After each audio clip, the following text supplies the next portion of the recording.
Hello everyone. My name is Dr. Vinod Shinde. I am working at Department of Microbiology, Shankarao Chauhan Mahavidyalaya, Ardhapur, District, Nanded. Today we are going to discuss about the topic cholera, a disease that is caused and which has a severe dehydration and death. The background of cholera, it is a Greek word which means that a gutter of roof. It is caused by bacteria Vibrio cholerae, which was discovered in 1883 by Robert Koch during a dehydral outbreak in Egypt.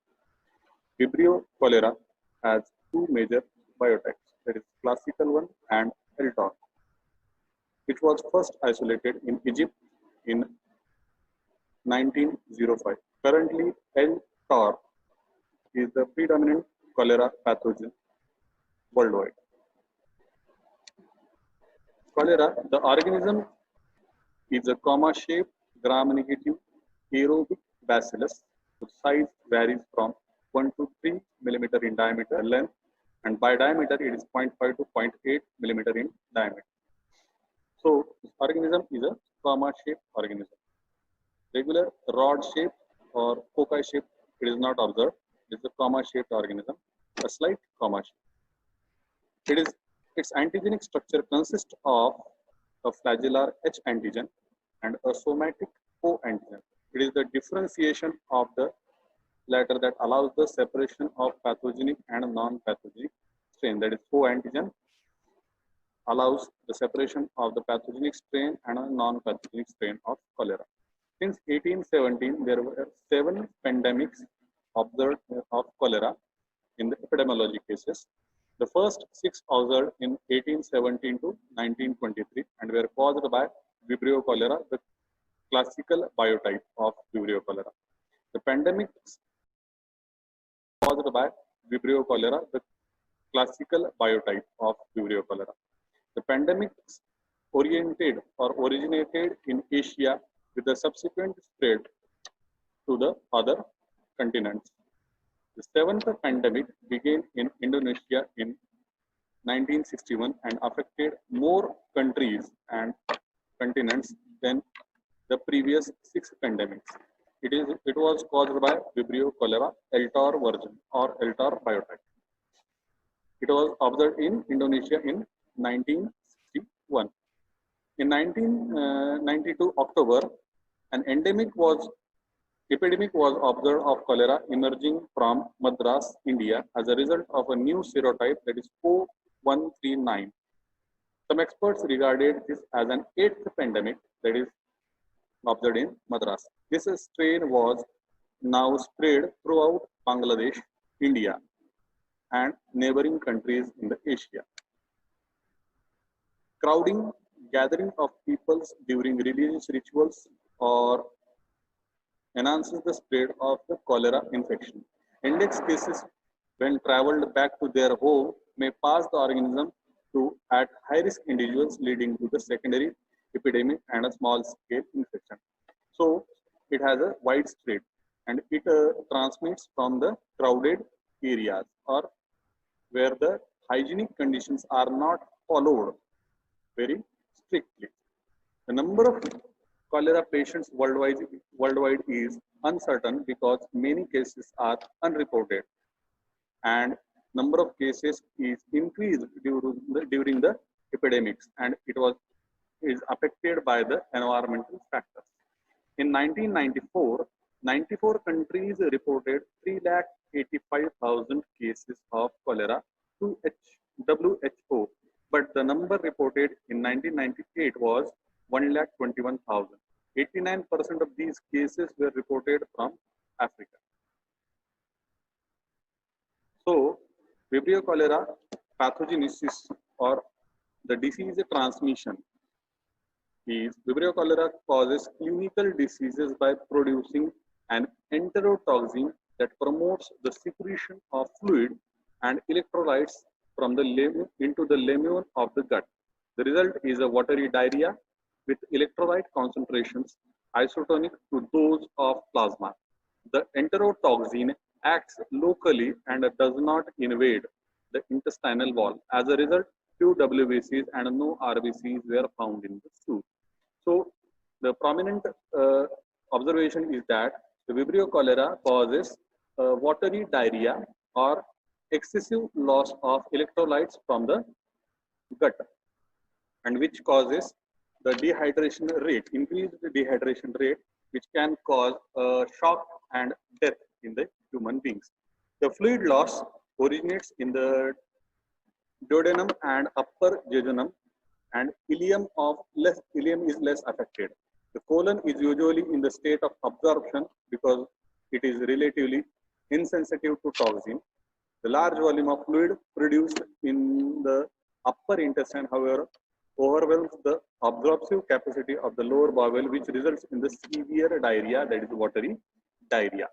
Cholera is transmitted, or transmission of cholera. Cholera is transmitted by the fecal oral route through contaminated water and food. Person to person infection is rare in the transmission of cholera. The infection dose of cholera or bacteria requires to cause clinical disease varies from the source. If ingested with the water, the dose is in order of 10 to 3 to 10 to 6 organisms. When ingested with food, the organism required is less than that of water, that is 10 to 2 to 10 to 4. The cholera is transmitted orally or fecal oral route. That is, fecal contamination in the water or food is the basic cause of cholera transmission, and due to which the hygienic or sanitary practices are there essential for to control the transmission of cholera from person to person or infected person to a healthy person. Cholera is the organism grows well in the salt water, or it is a saltwater organism, and its primary habitat is the marine ecosystem. Cholera has two main reservoirs, water, man and water. Animal does not play any role in the transmission of disease or any major role in the transmission of disease. The cholera is unable to survive in the acidic conditions, or it is unable to survive in the acid medium. Therefore, any condition that reduces gastric acid production increases the risk of acquisition of cholera. Therefore, the acidity of the gut or the gastric acid should be proper, or the human being should have a well conditioned liver and produce a well amount of acid to control the cholera.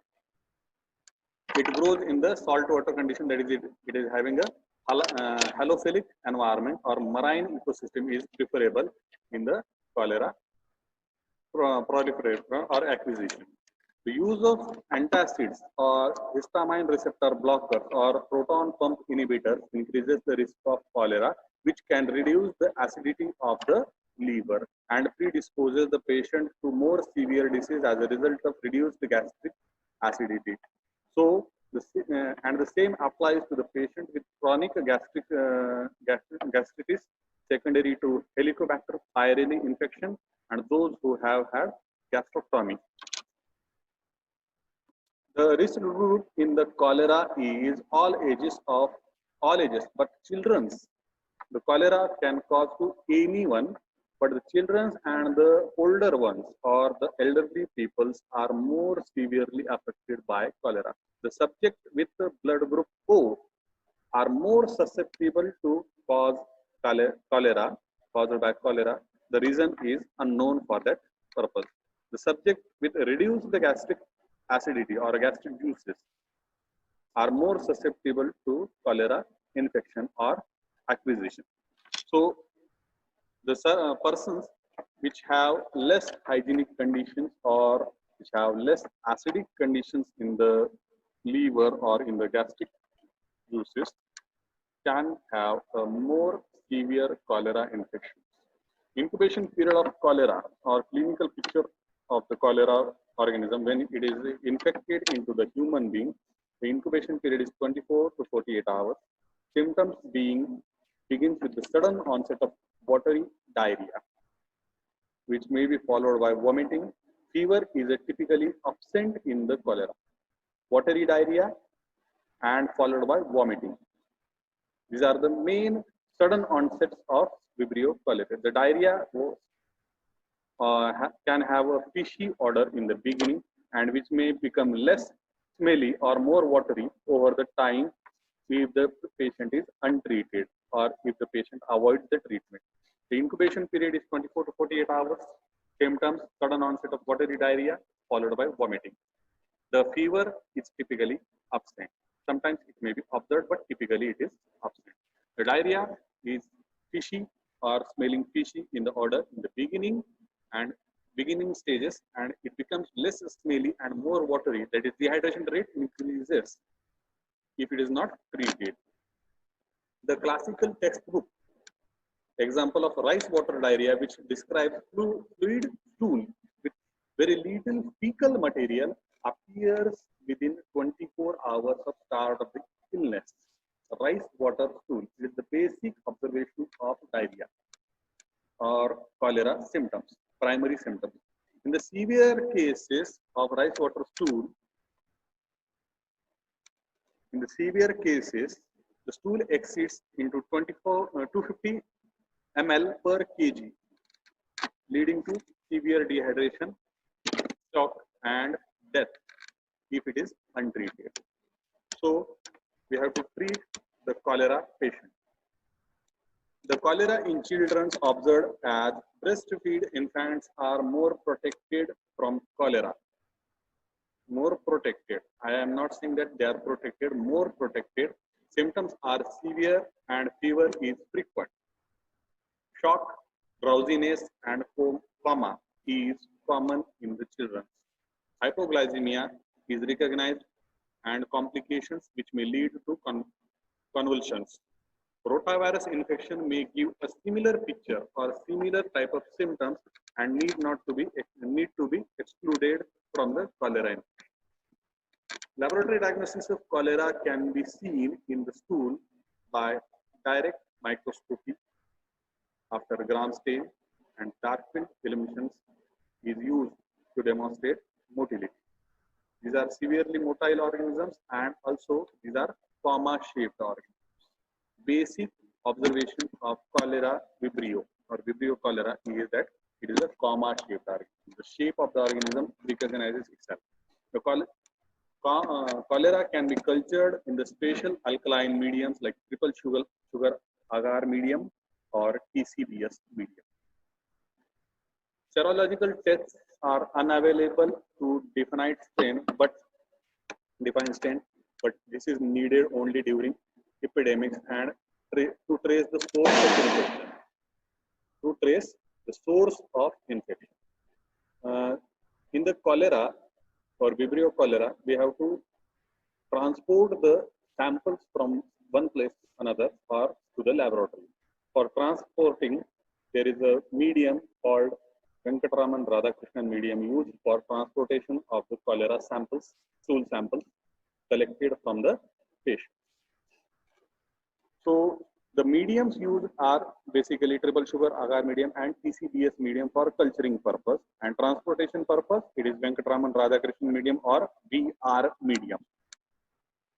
In the dehydration or other lab findings, dehydration leads to high blood urea, serum creatinine, and hematocrit and WBC are also high due to hemo concentration. Dehydration and bicarbonate loss in the stool leads to the metabolic acidosis and a wide anion gap. Total body potassium is depleted, but serum level may be normal due to effect of acidosis. The primary goal of therapy is to recover the fluid loss or replenish the fluid loss caused by diarrhea and vomiting. That we can accomplish by using rehydrating materials. The fluid therapy is accomplished in two phases, that is rehydration and maintenance of rehydration. Rehydration should be completed in 4 hours and maintenance of fluid should be replaced ongoing losses and provided daily requirements. For this purpose, we have to use the rehydration therapy. The recovery or treatment is basically to recover the fluid loss which is caused. The fluid therapy Ringer lactate solution is preferred over normal saline solution because it's correct. It is correct in the associated metabolic acidosis. It corrects the metabolic acidosis. IV fluids should be restricted to patients who have more less than 10 ml per kg per hour, or for those who have severe dehydration or hospitalized. The oral route is preferred for the maintenance of the recovery or maintenance of the dehydration, recovery from the dehydration cases. The use of ORS, oral system of recovery, at the rate of 500 to 1000 ml per hour is recommended. We have to use ORS, zinc supplemented ORS, for recovery of the dehydration. The zinc supplemented ORS is essential because of the metabolites are reduced and acidosis increased, and the essential minerals are released by the dehydration. To recover that, we have to use zinc supplemented ORS. The goal of drug therapy in the cholera is to eradicate infection, reduce morbidity, and prevent complications occurring without treatment. The drug used in the adults include tetracycline, doxycycline, cotrimoxazole, and ciprofloxacin. For children, erythromycin, cotrimoxazole, and furazolidone are the drugs of choice to treat the cholera patients. Drug therapy reduces the volume of stool, shortens the period of hospitalization. It is only needed for a few days or 3 to 5 days.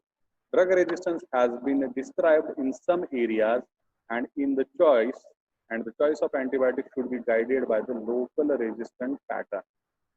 The drugs should be used, or the medicines should be used by the local resistance pattern of the patient. Antibiotics should be started with the cholera suspected without waiting for lab confirmation. If you wait for lab confirmation, there is a risk that the patient may get severe cholera or severe diarrhea and may get into the coma condition. So we have to treat the patient immediately after we have a suspected case of cholera. If the dehydration is not corrected adequately and promptly, it can lead to hypovolemic shock and acute renal failure and death. So we have to commence the treatment as the cholera suspected patient comes to the doctor.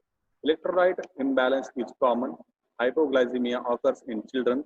Complications of therapy like over-dehydration or overhydration and side effects of drug therapy are rare. Isolation and barrier nursing is indicated. Notification of the cases of local authorities of the WHO is the public aspect. Isolation barriers are used. Notification cases and local authorities are used. Trace sources of infection. Resume trace sources of infection or source of infection. That is, to avoid the conditions of epidemic or pandemic, we have to trace the source of infection. If it is the river source or water source, we have to avoid that source, or we have to block that source. And if it is fecally contaminated, we have to avoid or purify that. Resume feeding with a normal diet when vomiting has stopped. And continue breastfeeding in infants and young children to avoid dehydration. Education. The prevention of cholera can be done by education on hygienic practices. It is the most important aspect in the cholera prevention. We have to have education of hygienic practice, or we have to use a proper hygienic practice. Provisions of safe, uncontaminated drinking water to the people is the second most important case in the prevention, or is the primary. We can say these two practices, that is hygiene practice and use of safe drinking water, come along. Antibiotic prophylaxis to household contacts of index cases, vaccination among cholera to travelers to the endemic countries or to the endemic areas or during the public gathering is essential to avoid cholera infection. Next, the cholera vaccines. Vaccination, as I said, is essential. So, which are the cholera vaccines? The old killed injectable vaccines is the absolute now because it is not effective. Two new oral vaccines became available in 1997, a killed and a live attenuated vaccine. Both provoked the local immune response in the gut and the blood immune system. Cholera vaccination is no more required in the international travelers because of the risk, which is very small. But in India, so thank you. This is my lecture or my presentation on cholera. Thank you very much for patiently listening it.